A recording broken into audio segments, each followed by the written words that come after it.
Welcome to Bigfoot Society. If you have Bigfoot activity to report from the same areas discussed in this episode, please reach out to me directly after this episode.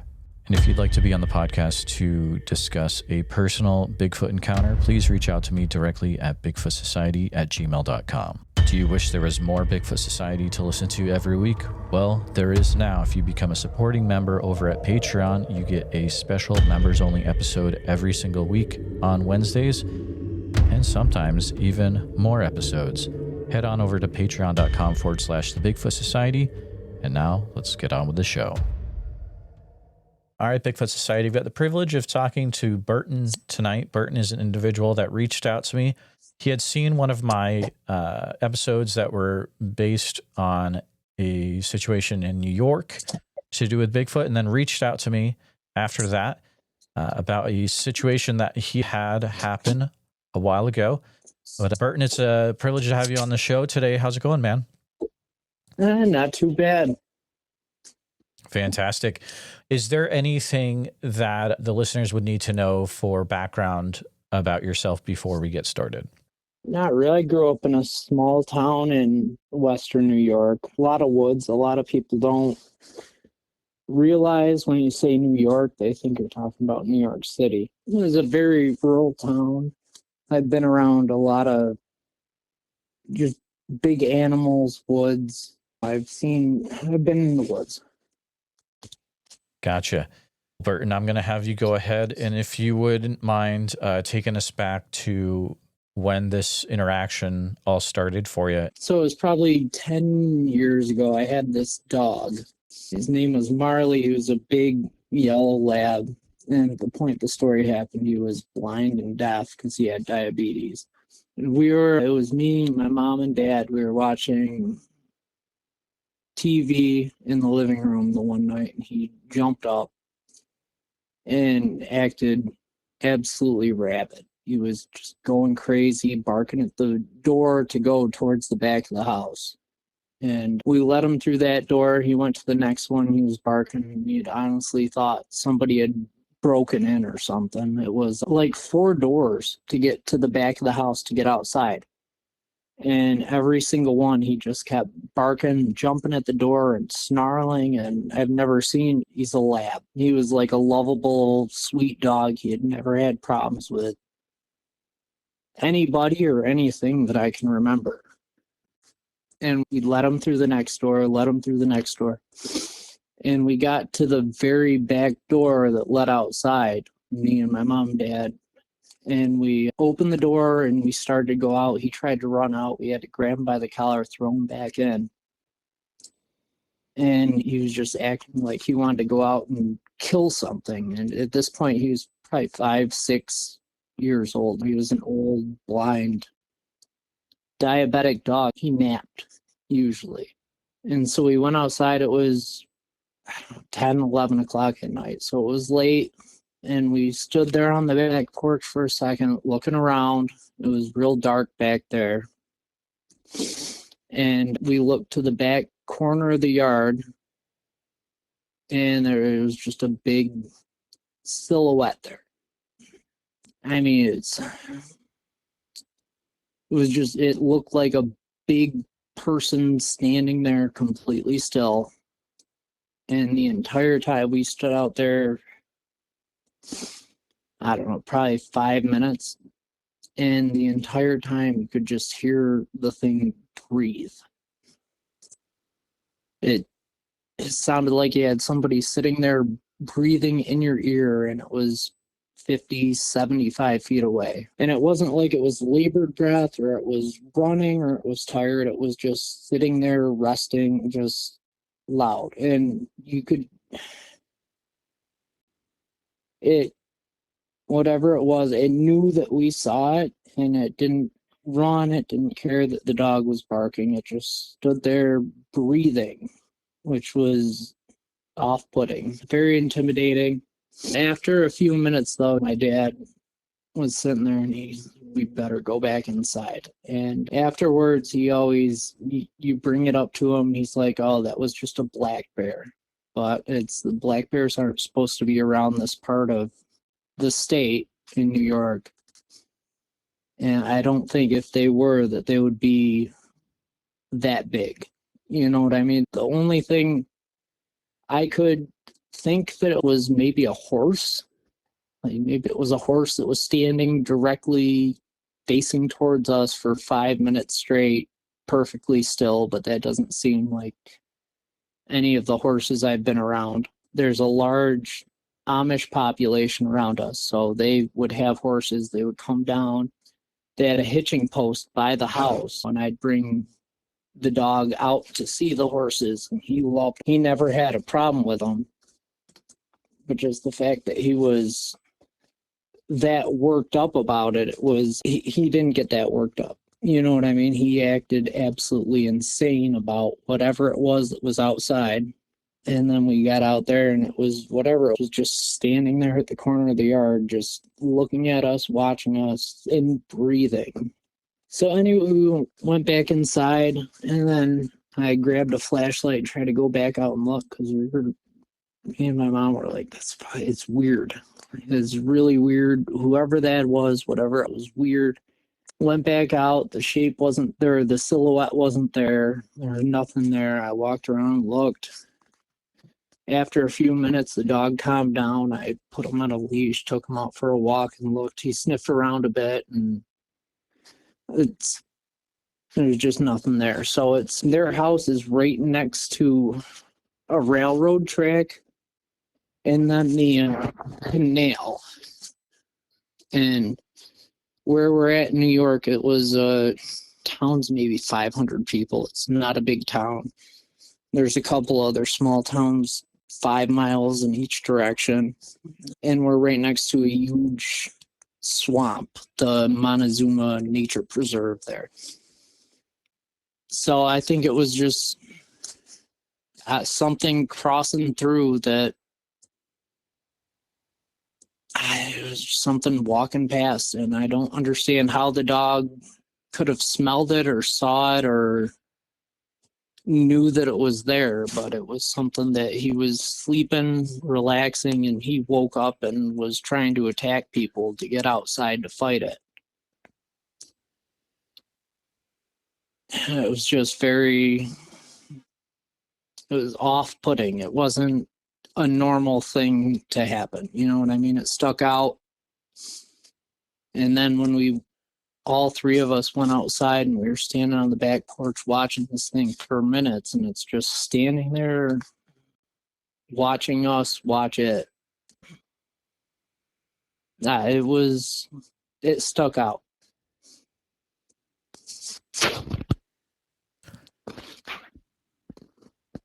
Were there any weird smells around the outside that you noticed that night?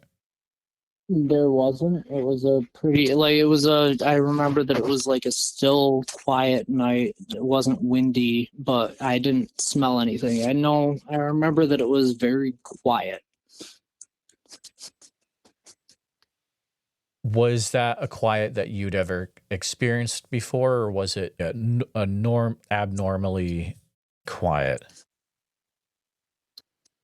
It was pretty abnormal. Normally, if it's quiet out there, like you can hear stuff off in the distance, but it was just very quiet, very still, and the only thing we could hear was just that. It was like a horse breathing in your ear. It was just weird. I've been around deer, I've been around cows, I've been around horses, but it was 50, 75 feet away, and you could just hear it breathing. Like there was just a huge amount of air going in and out. You know what I mean? It was just like an air pump, just in and out. It was weird. Now, the next day, did you go over to see if you could find anything out of the ordinary in the area where it was standing? Yeah, it was probably July or August, though, so it was really dry. And it was on the road next to the railroad tracks. They have like this little access road. It's dirt road. And it wasn't wet. There wasn't tracks. I walked the dog up and down there. I used to walk him up and down all the time at at night in the dark. I've walked miles up and down the railroad tracks with that dog, and he never had any kind of issue. He was never freaked out. He was always just chill.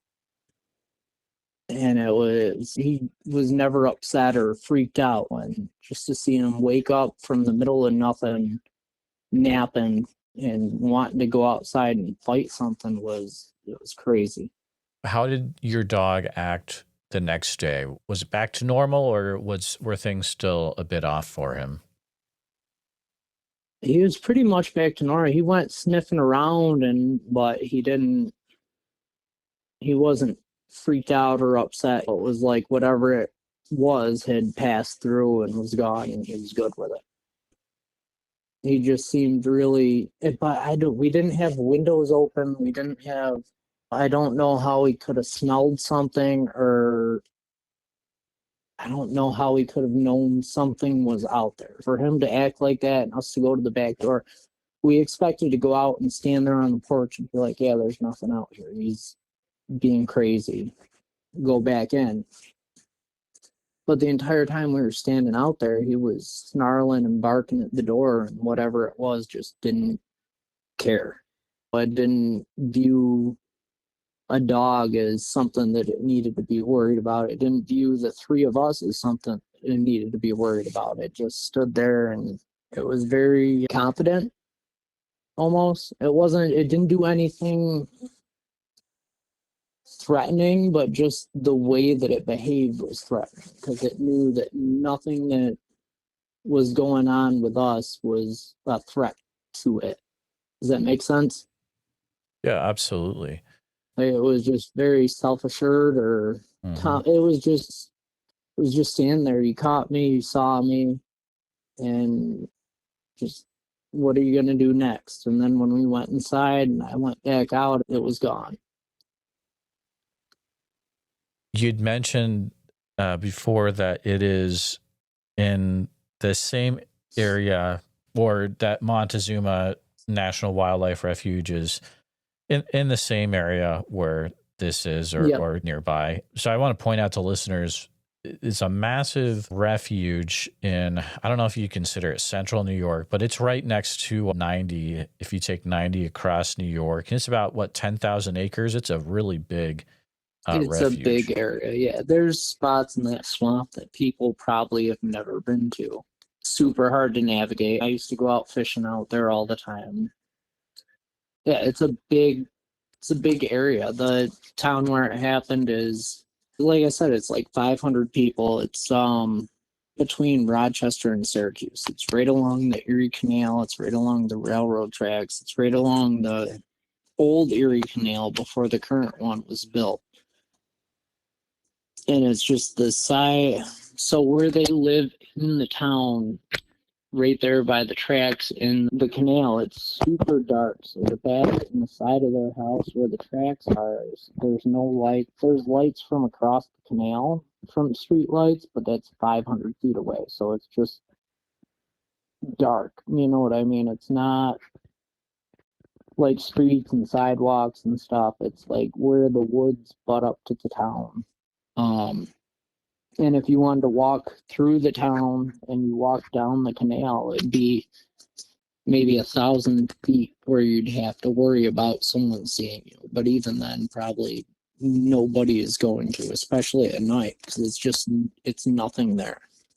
Like the front of the house and the other side of the house kind of faces town, but it's still a big empty. It's just empty out there. You know what I mean? And then you've got, trying to think, I think like 7 miles down the tracks one way is the other small town. The rest is all woods and cornfields and coyotes and deer in between it.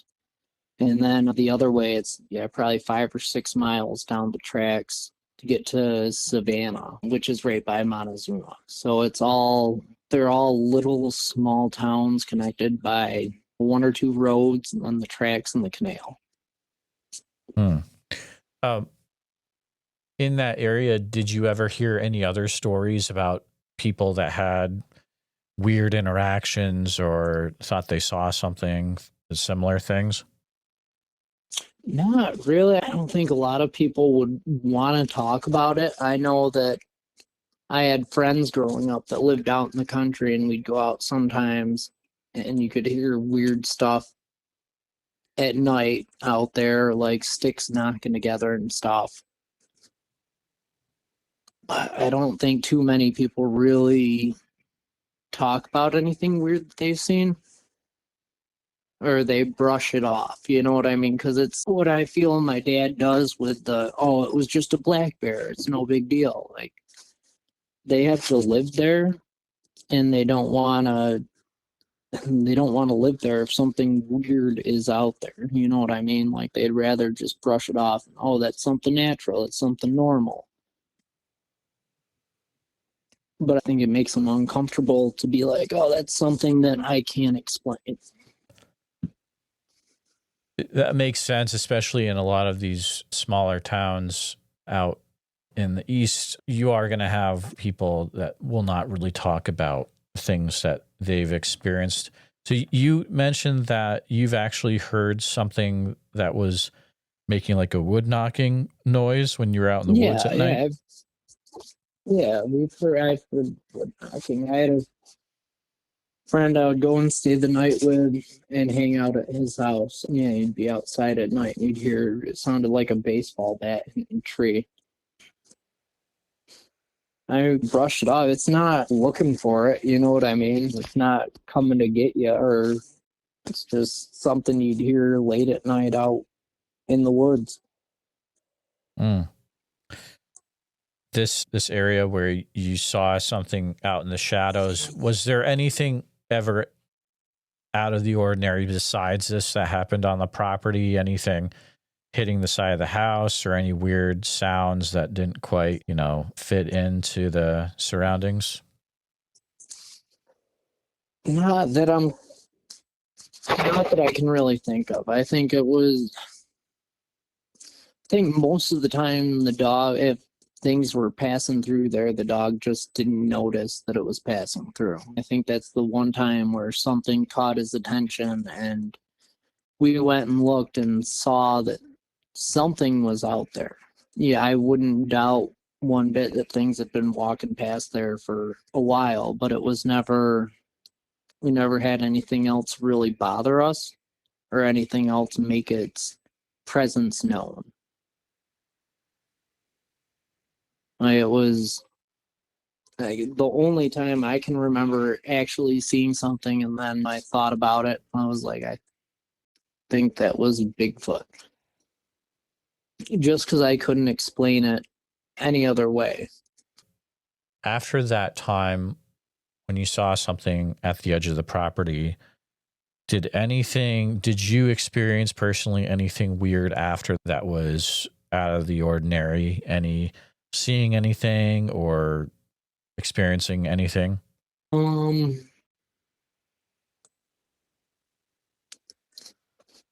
Not really, no. I haven't had anything weird happen since then. As far as the woods, or as far as Bigfoot. Yeah, not really. Now, like I said, it's been a while now. Now I'm moved out. I'm moved away. I'm out by Buffalo, and I have my own house, and I have 2 dogs. And the dogs I have now, I got a German Shepherd and a Rottweiler. And if it's just the thing that sticks out to me is like they like to bark at stuff. Anything that's outside, they know it's out there. If I had either of them acting the way that my sweet lab was acting, I'd grab a flashlight and grab a gun and go out and probably see what's going on. It was just very out of character. It was a weird situation. My dogs now, they bark at everything, but if they were acting that just intense, like trying to go through doors to go get something, I would think something was seriously wrong. And they're more likely to act upset about stuff, put it that way. But no, I haven't really had anything weird as far as that, or not any. No. You mentioned that you have moved out to Western New York, the Buffalo area. Yes. And I've talked to a few people out there. Have you run into anything out of the ordinary out there, or heard anything from anyone out there that's just not too normal? Not really, no. I don't go out too much at night. Sometimes I'll go out for drives at night and stuff. The weirdest thing, one time I was driving past a field and I saw two deer standing on their back legs, but it was just two deer fighting. Really freaked me out before I realized, like, oh, it's just two deer punching each other in the face. But it's not too much. I don't get out as much as I used to either. We got coyotes that come into town every now and then. That's always spooky, hearing them that close, but nothing crypto related or cryptozoology, whatever related.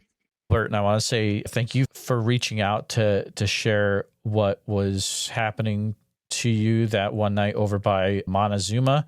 That's an area that I really haven't talked to anyone from about, and I appreciate you reaching out and sharing what happened that night. I appreciate it. You have a good night. You too, sir. Thank you. Just want to take a few minutes to say thank you to you, all my listeners, for listening to the podcast. Please take a minute to help out the show by subscribing on YouTube, making sure you hit the bell so you don't miss any notifications, and share the episode on YouTube with a friend. Also, if you're listening to us on a podcast, thank you so much. Make sure that you're subscribed, share the show with a friend. Really, it's all about sharing the show wherever you can. If you've had a Bigfoot encounter related to the following or know someone who has, please reach out to me at bigfootsociety@gmail.com or pass on my email. Here's the list. Number 1, encounters from Franklin County, Texas. Number 2, encounters from the entire state of Iowa. Number 3, encounters from Oak Ridge, Oregon, or the surrounding area. Number 4, any individuals that know about Bigfoot being flown off after the Mount St. Helens eruption. Number 5, individuals that have had a Bigfoot encounter while in the military. Number 6, those that have had a Bigfoot encounter in the southern New Hampshire or north central Massachusetts area, including Franklin County, Massachusetts. Number 7, individuals that have had a Bigfoot encounter in a Bible camp or Boy Scout camp setting. Number 8, individuals that have had Bigfoot try to enter their house forcibly while they were living inside. Number 9, individuals that have actively have a Bigfoot living on their property. And lastly, any sightings that are in the Ouachita National Forest area of Oklahoma or Arkansas. A special thank you to all the Bigfoot Society Patreon and YouTube channel members. It's your support that helps keep the show going, and I extremely appreciate it. I'll see you back next time, listeners. Sasquatch Summerfest this year, July 11th through the 12th. It's going to be fantastic. July 11th through 12th in Green Waters Park in Oak Ridge, Oregon. And listeners, if you're going to go, you can get a 2-day ticket for the cost of one. If you use the code BFS, like Bigfoot Society, but BFS, and it'll get you some off your cost. Priscilla was nice enough to provide that for my listeners. So there you go. I look forward to seeing you there. So make sure you head over to www.sasquatchsummerfest.com and pick up your tickets today.